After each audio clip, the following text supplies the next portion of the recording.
Good morning. కూర్చోండి. బరమాబు లేలే ఏరా విజయ్ ఏడి వినాయ్ ఏడి వాళ్ళేది అబ్సెంటా? అది కూర్చో. మీరు నువ్వు జాయినింగ్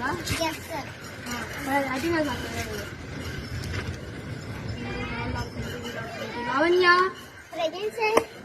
లిల్లీ, ఇంకోటి చదువుతున్నా. రేపు నుంచి ఎగ్జామ్లు ఉన్నాయి, జాగ్రత్తగా చదువుకొని రండి. ఎవరికైనా 0 మార్కులు వచ్చాయి అనుకో తెలుసుగా పరంగా వీళ్ళు కూడా చెప్పు.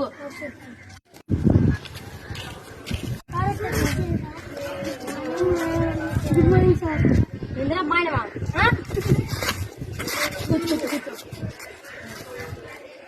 కూర్చోండి. అబ్బాయి మీకు అటెండెన్స్ తర్వాత ఎగ్జామ్ అయిపోయిన తర్వాత కడతా రాస్తా. మీరు ఎగ్జామ్ ఒళ్ళు నుంచి రాయండి. ఎవరికైనా 0 వచ్చాయని చెప్పాక మొన్నే